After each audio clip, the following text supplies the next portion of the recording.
Okay, good afternoon. My name is Ethelinda. I'm a Pilates Foundation member and a board member since 2001. Last year we looked at trying to just mix things up a little bit with our AGM weekend and us Spring Connections. One of the things I thought would be really useful is to pull in a conversation with a member who we feel we can pull lots of ideas from, but in a creative way. And that's why we called it Creative Conversations. And the reason why I suggested that is because it might change year on year. It doesn't have to have the same format. And after this year, we're looking for you to feedback on maybe changes that we can make for next year. If this works, we can continue with it. If not, we can make changes.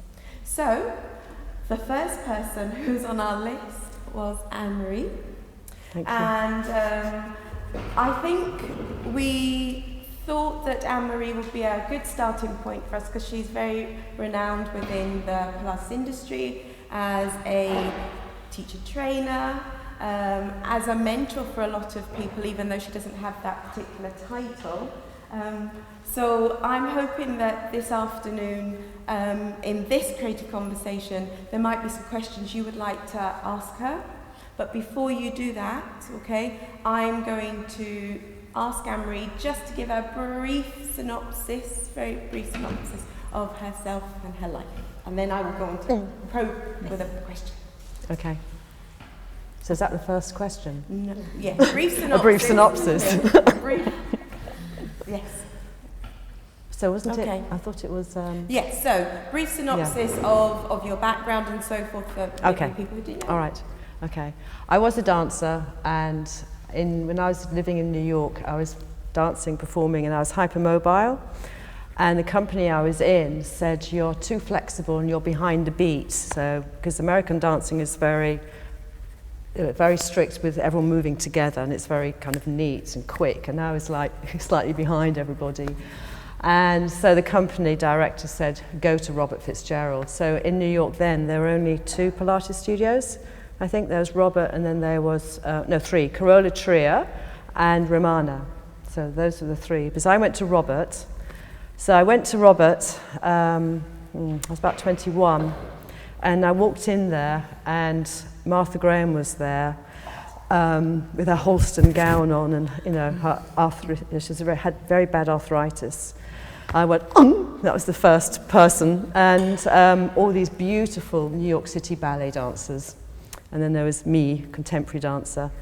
So it was quite scary because Robert then was very austere and used to stand there like that.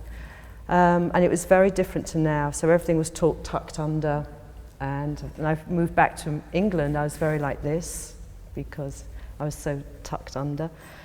But besides that, I got very strong. On stage, I felt much stronger from having done the work. So that was my beginning. And then I trained in New York after that, before there were any formal training. And that was with Fran Leon. And Fran, I hated her at the time, but now I'm very grateful, because she used to shout at me when I was teaching. She'd go, "Anne-Marie, not like that!" and I was very proud. I was a dancer, I thought I was it, really. And so, of course, my ego just deflated, so I hated her. But now I'm very grateful to her, so Fran. I don't even know if she's still alive. I'm very grateful to you, I'm sorry. Such bad things happen. So Fran Leon, and then I moved back here. And I knew of Alan because Alan had trained also with Robert Fitzgerald, and that was my starting point back into this country. So you're initially obviously drawn to Pilates out of necessity, and I think that's how a lot of us have found ourselves in this place, whether it's been a prolapse disc or anything like that. We've practiced really on ourselves in regards to getting our bodies better for ourselves, and then found the love for it and then want to share it. So the next question I have for you is, why is one's self-practice important? I wouldn't be sitting here if I didn't do my own self-practice, I think. if I did, yeah, it keeps my own, if I keep my own practice alive and I'm always questioning, then it goes back to my clients and to my trainees. But if I just rest on my laurels, because I've been teaching a long time, I'd be very boring and dead as a teacher. So it's always been very important to me to practice. It also keeps me sane, because you're dealing with people all the time, as you all know, and you get some really good ones out there. And I'm being a bit sarcastic, and you get some really lovely ones. And also just life, what life throws at you. So without my self-practice, yeah, it's a non-starter. So I do lots of self-practice and continuing professional development in my own way.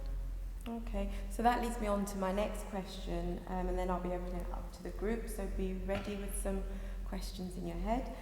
Is how do you keep your teaching alive yourself? I'm going to digress slightly. When I had children, it went into the back burner, and it was a very frustrating time. And I say this because some of you do have children.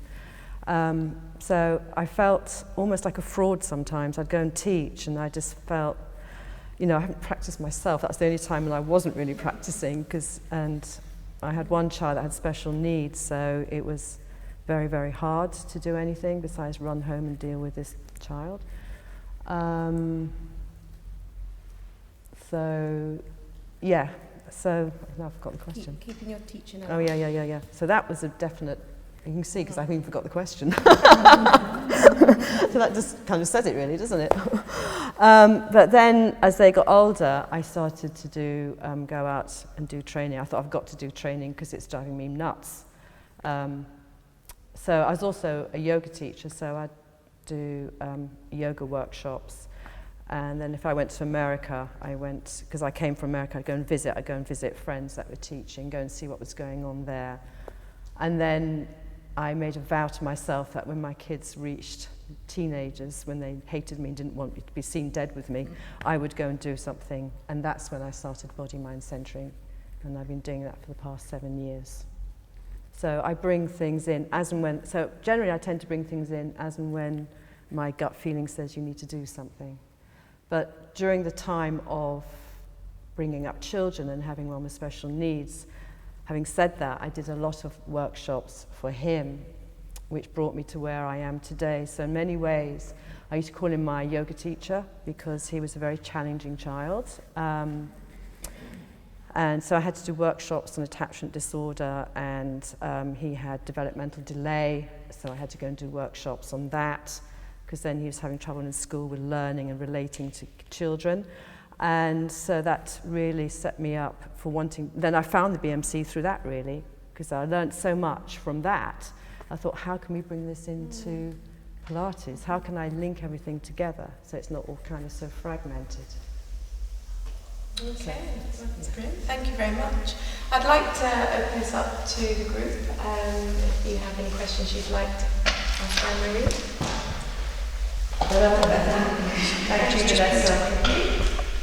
I was wondering if I kind of like gone back and forth myself when I've looked at other methods and kind of drawn more from other methods.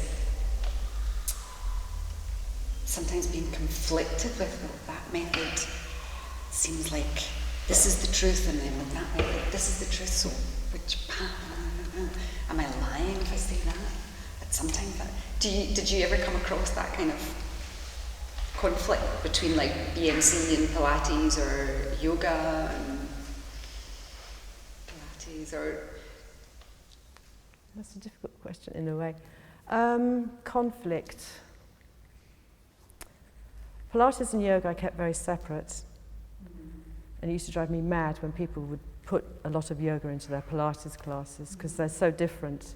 I mean, yoga is a whole way of life. It's not just the asanas, but it's the philosophy, Yoga Sutras, and it's a way of life, and it runs very deep. So to me, it was very clear. And then the Pilates attracted a whole different group of people that wouldn't have come to my yoga class, so it was quite easy to keep that separate. Then the BMC came in, and I went, ooh.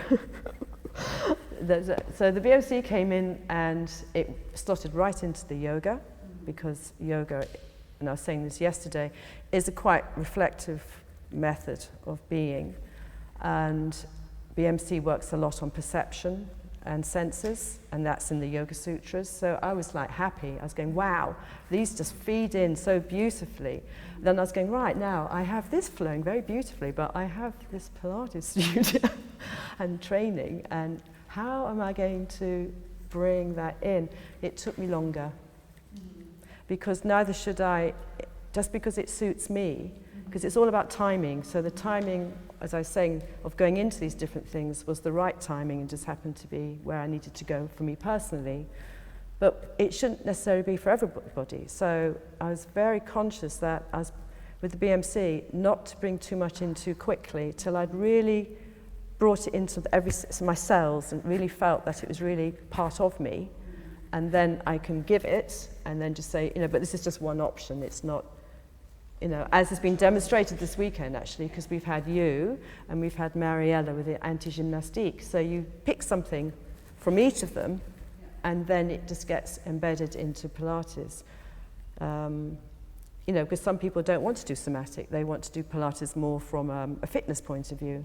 And I think that has its place too, because not everybody's going to want to be somatizing and,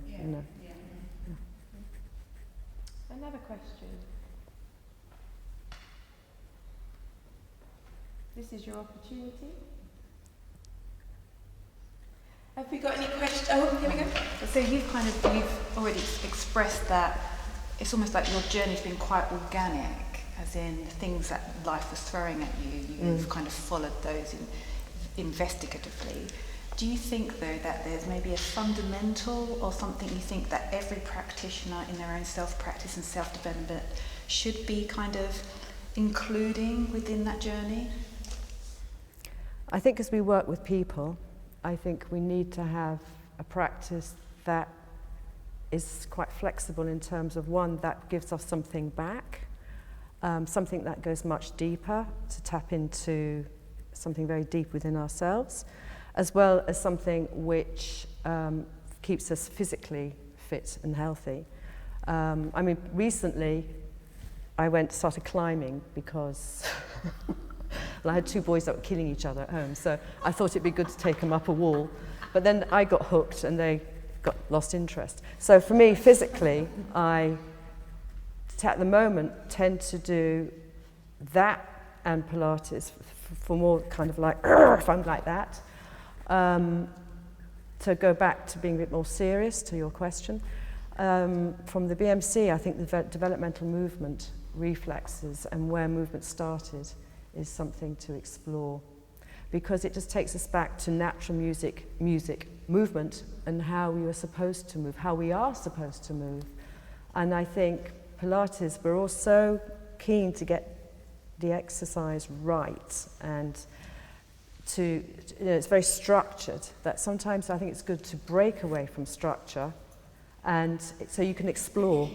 So I was even thinking this weekend with the mat, and it will happen this afternoon when I'm teaching the mat work class. I was thinking, like, the mat's actually going to be in my way from what I want to do. It's restricting. And that was the first time I thought about it. I was going, actually, that mat's really restricting, because you're just on this thing, and you're kind of, your body's just restricted to that. So that's where I came about this weekend. Yeah, so,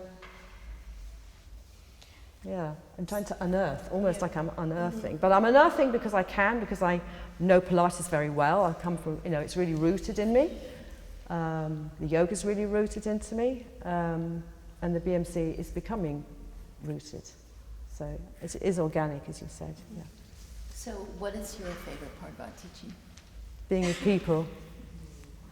I love people. And I think that's why I haven't burnt out.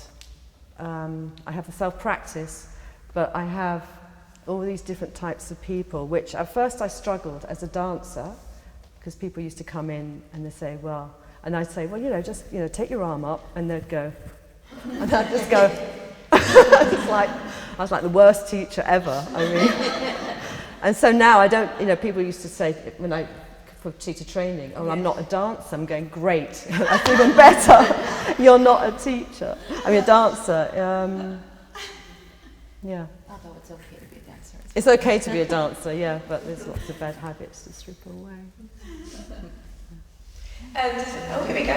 Because I know Joe studied children, babies and animals. I think we're going back to where he started from now, aren't we, really?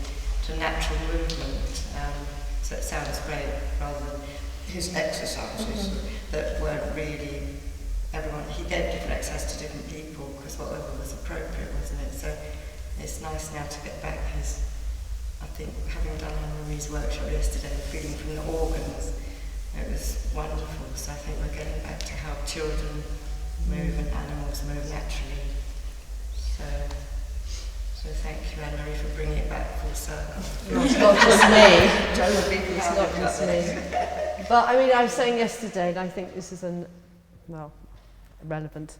It's like I feel I have a bag of tools, and when I'm working, about people is what makes me thrive.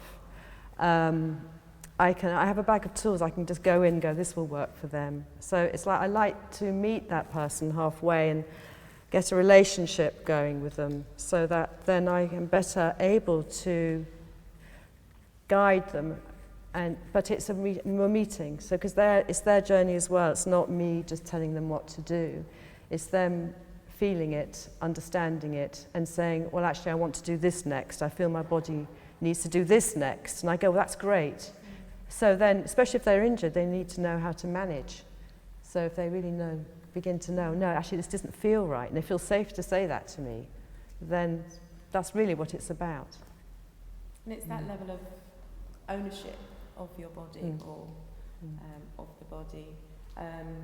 And you tend to have clients, possibly a lot of us, who are coming with pain already, so there's already something that's there as a barrier, for that starting of that process. I can go on with that, not necessarily just with pain, but now being a dinosaur in the Pilates world.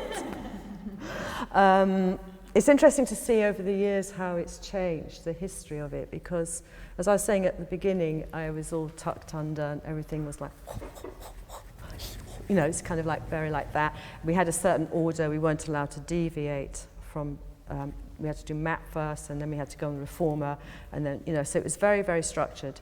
And then seeing how gradually, how society changes, and the needs of people, how it changes, and to today, how it's completely changed because we've got all these different disciplines coming in, and people have changed because they've got much more stressful lives, and I'm seeing more and more people with anxiety and depression, and not really, maybe it's always been there and I've not noticed on their health forms, and they're taking medication and they're in their 20s. And I'm thinking, this is, what do we need to do about that? Obviously I can't answer for society, but when they come in the studio, that has to be considered. So it'll be in the way I cue them, my approach, kind of trying to work more into the kind of parasympathetic, bringing up that part of the nervous system, quietening them down, yet still fulfilling their needs to move and to exercise. Phones, smartphones, neck problems. So it's changed. It's very interesting to see how it's changed over the years. Say you had a client that's come with an injury or depression or anything, and they came wanting to do yoga. But you saw their body and realised yourself that they'd probably benefit more by BMC or Pilates. Would you speak to them about it, or would you sort of try and introduce it? It depends, and that's a good point, because they need to be clear, and then I need to be clear. They will have read my bio, the first thing. If they haven't, then I'll explain what I do. I'll say I do these things, and then talk to them. Yeah, have a talk with them, and then decide. If they ring me up and say, "Oh, I can't decide whether to do Pilates or yoga," I'll go Pilates. Wow. And would you incorporate a little bit of the BMC or yoga into that if they had sort of this sort of fixed idea in their head? The BMC teaches you, just trying to say, the BMC, that you start with learning all the different systems of the body separately. And then, so the nervous system, the endocrine system, skeletal system, muscular system. And then you do psychophysical. You start to realize that the psychological, the mind is in the body and in these connections and affects the nervous system, affects the endocrine system. So having done that over 7 years or so, I now look at a person, so I will know by touch. I'll touch them in a certain way because I've been taught to do that, to go into the nervous system. So I'll be giving them Pilates exercise, but I will be incorporating touch or a tone of voice, or it might mean I have to pull back, or it might mean just keeping it very physical. I don't know if that answers your question. Yeah. Mary, you had a So I'm intrigued, Anne-Marie, because the question that came up that you would choose Pilates for somebody who would rang up to say, oh, I'm not sure. Where does that sort of firmness of Pilates come from? Well, if they don't know, they need some structure, don't they? I mean, it's like, you know, they can do Pilates, get a... Literally, Yeah. it's that simple. I think so, yeah. Wow, okay, that's brilliant. Well, yoga is a little bit more contemplative. It's, yeah. So they get the nuts and bolts. And then they can go. And also, you don't know, there's so many bad yoga teachers around, like there's many bad Pilates teachers, done very quick trainings. So you wouldn't want them to go to a yoga class somewhere, hot yoga, or, sorry, I'm speaking out of turn here. But this is what happens when you get into your 60s. You can say these things. You can speak your mind. I had to be a very good convent girl all these years. Now I can just unleash. Yes. So, no, I think it's very clear. So start with Pilates, see how you go, and we'll take it from there. Because then they've got a good understanding. You can give them a good understanding of their body, and then they can go where they like. You can do yoga, they can go climbing, or, you know, they've got the essential ingredients, and you've taught them how to move correctly and safely, and then off they go. Because I think people should do different things, not just Pilates. But it's such a good base to spring from. Yeah. But that is what Pilates is, and you do Pilates so you can go and have a life and function in lots of different activities and formats of well. It's true. Has anyone got any questions about any... Oh, you had your hand up. That's great, sorry. If you could give one piece of advice to a new instructor, what would it be? Oh my goodness. Just one. Yeah, breathe. One. You can give 5, we don't mind. Yes. So it's beginning to be like desert island discs. You're going to tell me if you will. One piece of advice. I don't think I can. I can, if you can let me have several, kind of one sentence. I would say be grounded, trust what you know, because then you're then open, your receptacles are open. If you're grounded and in yourself, then with your senses, with your being, then you can look at that person and then you're able to see better. Will that do? Yeah, that was good. That was good. That was a good one. Anyone I else? wasn't expecting that one. I took that one out, but it's fine. It's okay. You went up to her and told her to Please ask this one. I've got like another one. What about any specific clients that you have that maybe Anne-Marie has had experience with? Have you got like a bit of a surgery? Any, knee, neck, back problems or anything you'd like a bit of advice on? Oh, here we go. Thank you. Hi, I'm Gillian from Scotland. I've got a few clients I do one-to-one with at the moment. And somebody's just come recently to me, does a lot of weights, very strong body, also to a degree hypermobile. A lot of crunching in the knees, but no pain. But crunches just about every movement. What would you, I mean, she's saying she's not in pain, so when we're doing 4-point kneeling, she says she's fine with it. But even when we're doing the roll downs, you know, you can hear the crunching. In the knees or everywhere? Just in the knees, yeah, just in the knees, no other joints. Hips are absolutely fine, elbows, hands absolutely fine, but in the knees, a real crunching. Without seeing her, it's difficult because I'm not a prescriptive teacher. You know, I'd have to see them. Because somebody asked me a question yesterday, and it was difficult for me. I would say alignments, how she moves, how she stands, because proprioception, because she's hypermobile, dietary. Obviously the Pilates leg strengthening exercises for around the knee, but I'd say probably dietary as well.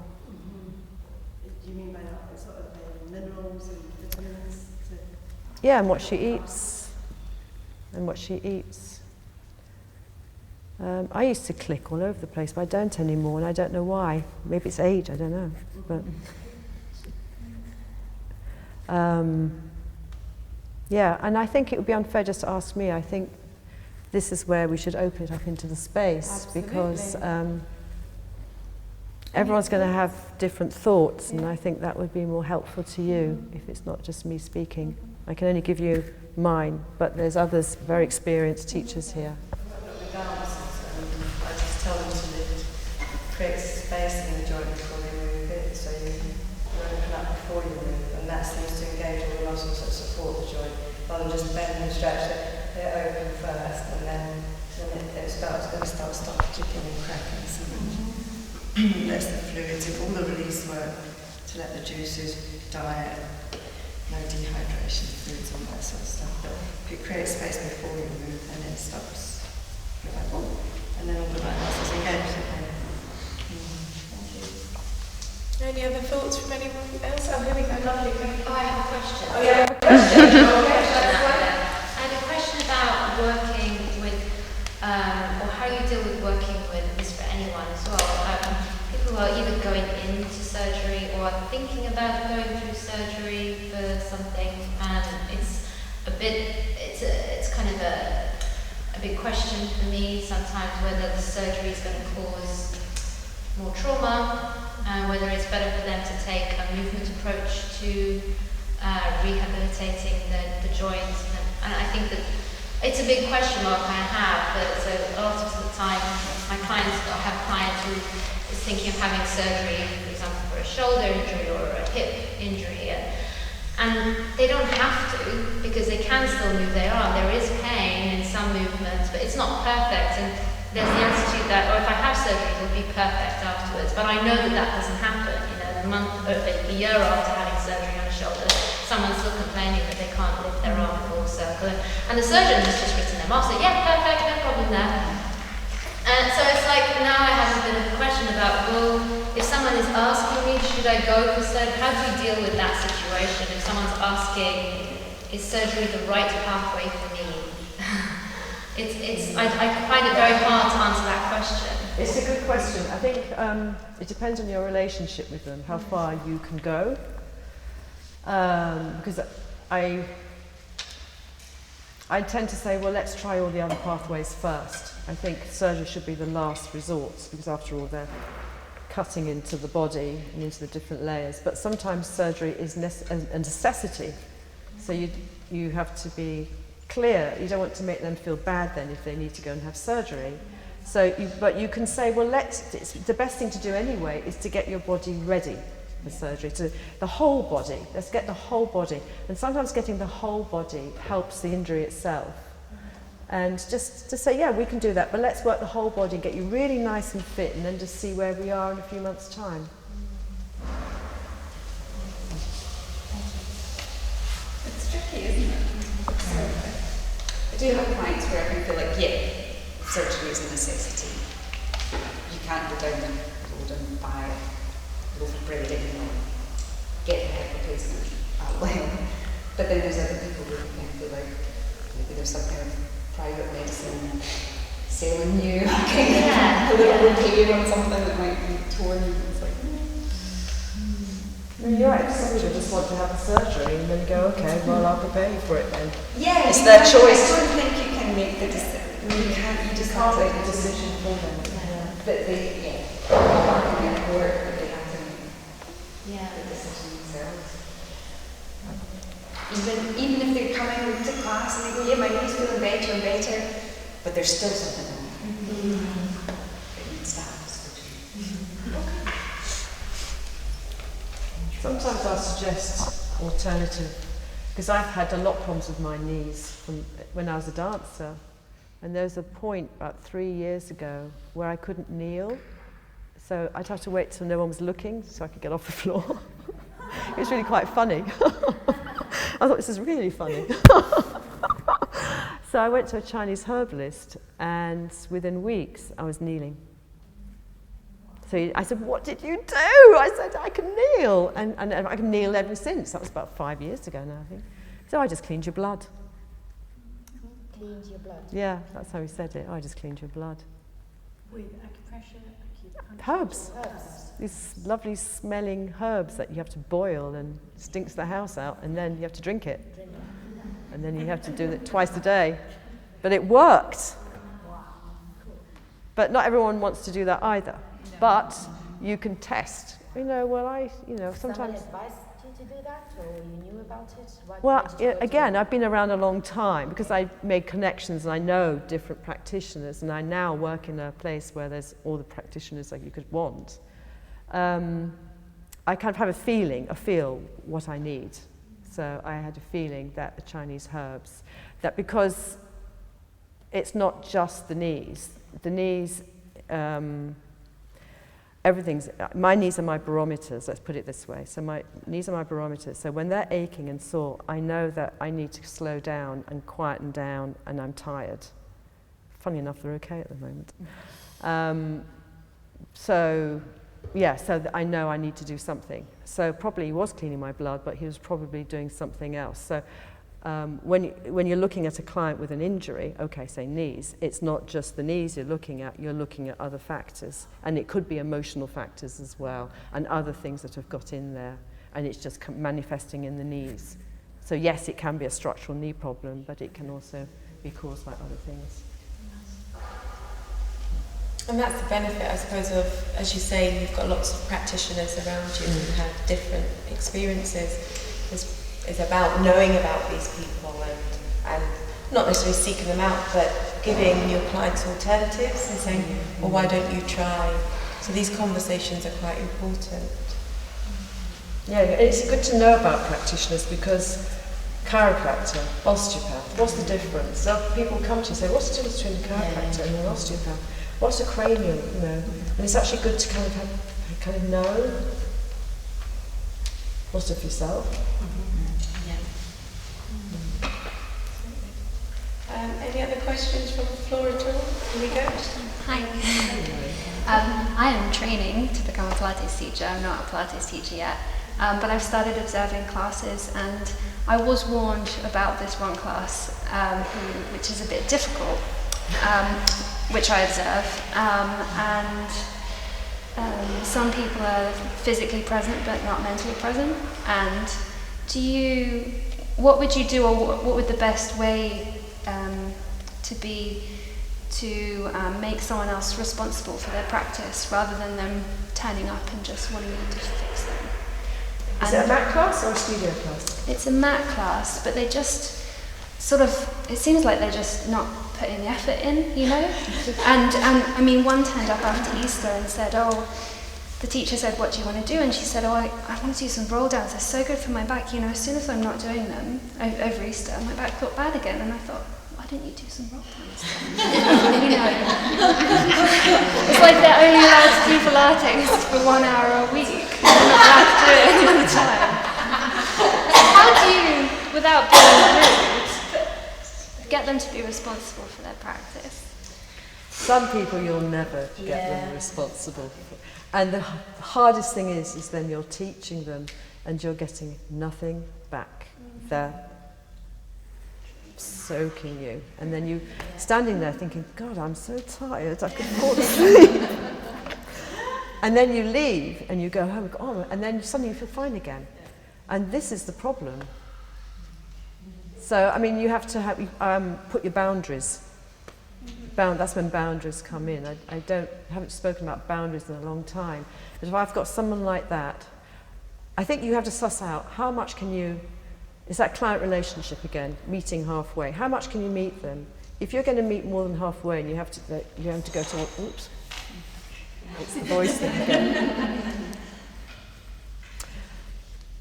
If you have to keep going with them, that's very bad because you have to keep your own integrity, as I was saying earlier. So it's a decision then, do you want to teach that class? Well, you have to because you're assisting on it. Yeah. But it's a great thing to notice because then in your teaching career, you're aware of it. So you have to have your boundaries and your expectations have to be lower for those kind of people. They're obviously getting something out of it. They're coming back every week. So they're getting something. That's great. I'm just thinking something my dad used to say about going to church. He's got this whole poem about why people go to church. It's similar. But anyway, so yeah, you just think, okay, well, they're never going to get better as long as they don't injure themselves. And then that's because you've lowered your expectations, then it won't be so much pull from you. Whereas you'll have somebody else that really wants to learn. And you will have this. You get a client that comes in and they really want to learn, or you just resonate with them, and then it's just fantastic. And then afterwards you feel great. And then there'll be others that you suddenly feel, I'm so tired. So I usually have tea with those people. A nice cup of tea. In some cases, a nice big piece of cake. And that will get me through it. And then after, yeah. And I'll just say, oh, it's tea time, you know. So I won't offer you the cake, but... or find ways anyway. I mean, that's what I do. I don't know if that should be recorded, but...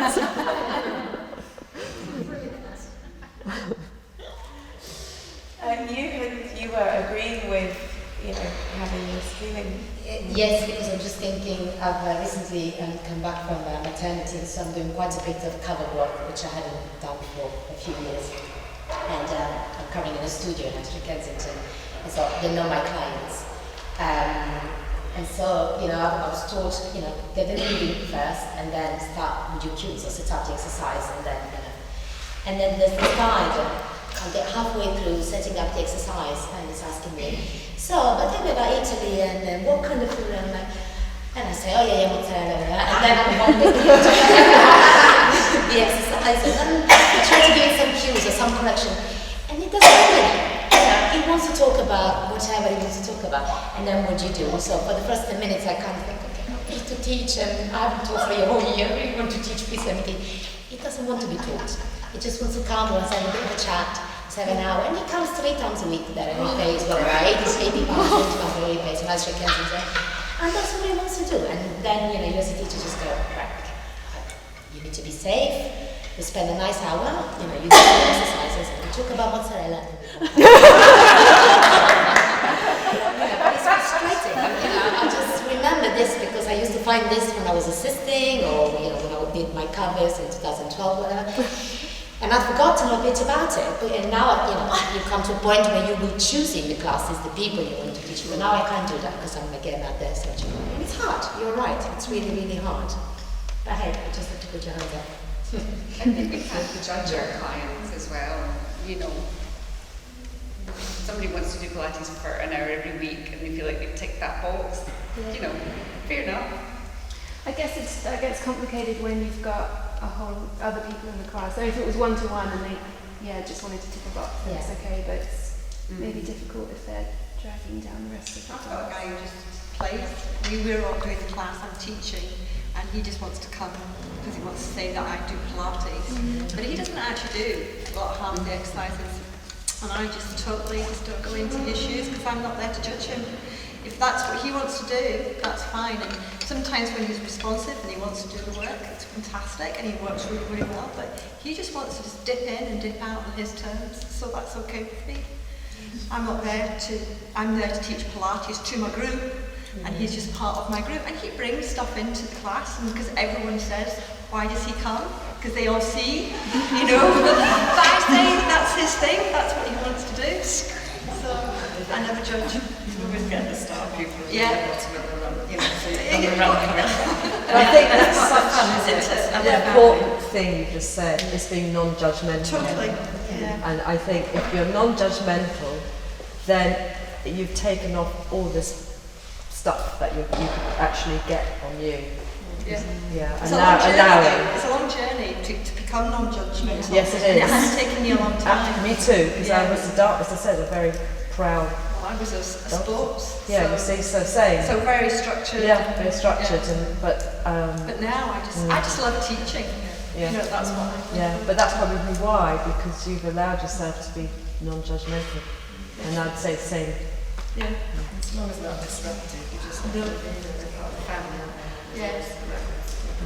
I think in addition to that, with being non-judgmental and having people like that in classes, we also have the right to say no. Especially when it's your own class and you meet the person first, you've got the right to say yes, you can come into class, or if you know you get bad vibes from them, you know they're going to steal your energy, you can say no, you're not right for my class. So you have a choice as well. Thank you. That's great. Okay. Does anyone have any more questions? If not, we'll finish our first of our creative conversations there. I'd like to say thank you very much for Anne-Marie for... Yeah. Thank you. Thank you. Oh my God.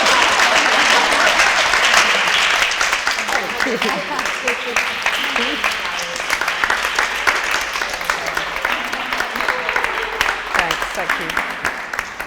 And I'd like to say thank you very much to our members as well. You know, it's really important. We can't have a conversation if you're not here.